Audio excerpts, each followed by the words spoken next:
From a controversial decision victory at UFC 282 to harsh criticism from MMA pros, it's clear lightweight sensation Paddy Pimblett isn't about to fight a ranked opponent just yet. But believe it or not, he might be fighting a knockout artist. Here's what UFC legend Michael Bisping thinks about it. This isn't in the books yet, but there's word going around that Paddy might just be taking on a knockout artist for his next fight inside the octagon. And after seeing how he performed against Jared, I think he needs a lot of work. The Flash exposed a lot of holes in his game, and if you ask me, it's going to be difficult to fend off a guy who thrives off knocking guys out. And even though Pimblett thinks Scousers can't get knocked out, it's not true. UFC legend Michael Bisping thinks Scousers can indeed get knocked out, but there's a way to prevent all that. Regardless of who his next opponent might be, the Liverpudlian excels at something very specific. Hey, he's a fighter, boy. Oh, he's a fighter. Oh, the big right hand.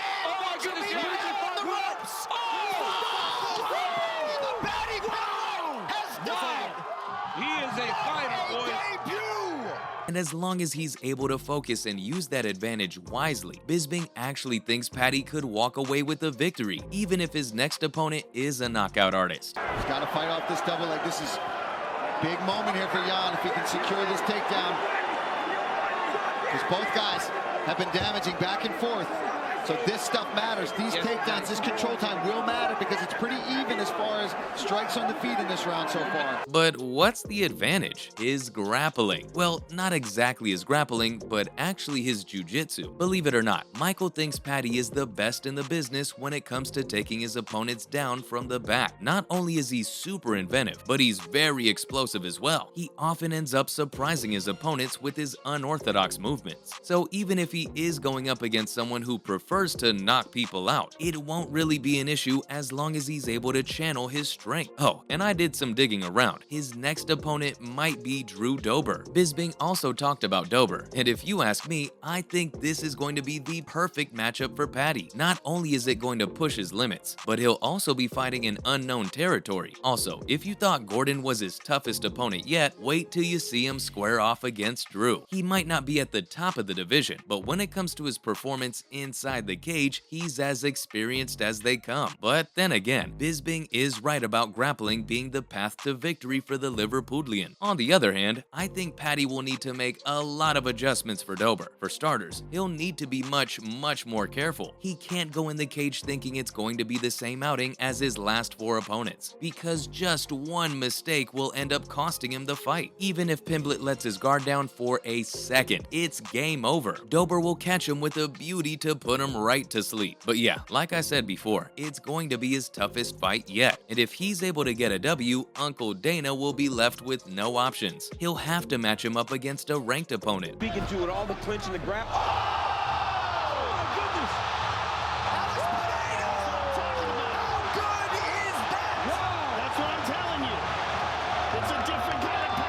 But Paddy might not be in the mood for that. I think he's assessed his situation a lot after UFC 282. I don't know what to call it. Did Jared sober him up? Or did Paddy realize he needs to improve significantly before he can compete at the top? Because I don't know about you, but when I imagine him fighting the top 5 ranked lightweights of the division, it never ends well. He's just not on that level yet, and he knows it. When someone asked him what he feels about becoming champion, the Liverpudlian wasn't interested in that conversation at all. And that's after UFC 282. Before that, he was all over the place. Believe it or not, he even called himself the Big Money Fight. And look, I'm not trying to discredit his massive fan following or something, but this is the fight business. Skills with the mic can't take you as far as dominance inside the cage can. And I'm not sure if you remember or not, but before the fight against Jared, he said all sorts of things, like how he'd knock him out early in the fight and whatnot, but look what that got him. Heck, some MMA personalities even said he lacks the very basics of fighting. So yeah, I think fight fans will see a much different Paddy this time around.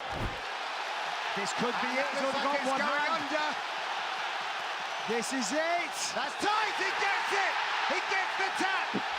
The Paddy party He's going to be more composed and, most importantly, more humble. But here's the catch, ladies and gentlemen. Remember at the start of the video when I said the fight isn't even confirmed yet? Well, Paddy has advised his fans not to buy into the rumors. Drew said he'd agreed to the fight and is just waiting for the Liverpudlian to do the same. The lightweight sensation has told his fans that he's not going to be fighting anytime soon. And by anytime soon, he means we might see him fight someone by the end of 2023. And in case you're wondering why he said all that, let's not forget there's literally a piece of cartilage floating around in his ankle that needs to be removed. And once that's done, he probably can't spar for quite some time before it's fully recovered, because that ankle of his has been tearing for some time now. Even in the fighting against Jared, Paddy claims it was acting up and bothering him a lot. He just thought it wasn't that serious until doctors did an x-ray and told him he needs to get it operated on. Plus, Dana hasn't talked about it either, and that's the biggest tell of all. Since Paddy has so much influence in the promotion, any news of his fight will be announced well before time, so they can build a lot of hype and cash out. So yeah, I think Paddy is serious about not fighting anytime soon. And as Dober, I think he might just be trying to force that fight by getting the fans all excited. And since we're on the topic of Paddy, I really want to talk about all the criticism he's been getting from top MMA personalities. He doesn't care about internet trolls. What hurts him are the big names. It was really surprising to see Pimblett awfully quiet for so long after all that criticism. I seriously thought he'd come out guns blazing and give everyone a shut-up call, but the lightweight sensation revealed it was actually very tough for him to stomach. And as far as all the comments on his social media go, Paddy couldn't care less. But when someone like Joe Rogan or Nate Diaz calls his victory a robbery in broad daylight, For the winner,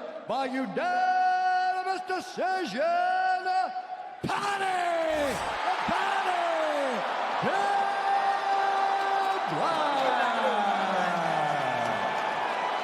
that stuff hurts. I mean, it's definitely tough because these guys know their game. They've been watching people fight for decades, and when someone so credible discredits your victory, it stings you as a fighter. But it's definitely not enough to hold him down. Look at that uppercut. Now, Marcus Over the top, looking to finish it here. Conor McGregor, another first-round win. Wow! Ultra-impressive UFC debut! When the judges first announced the result, the Liverpudlian was convinced he won the fight by a huge margin. It was only after he heard all the criticism did he rewatch the fight and realize just how close it was. But despite all that, he's not going to slow down. He's not going to let it take away his fire, because that's what makes him such a character at the promotion. I mean, this is a guy whose rise is compared to McGregor's. What more can you ask for? Alvarez getting loose, getting better here in this round, though. Oh, man. Until that. Oh, he's done. He's Wow. done. History has been made! Conor McGregor is the UFC lightweight champion! And to shut all that off because of a controversial fight, that's not the right thing to do. I'm glad he's not letting it hold him back. But yeah, if Paddy does fight Dober, Michael Bisping thinks his grappling will be the path to victory. Thanks for watching, and I'll see you next time.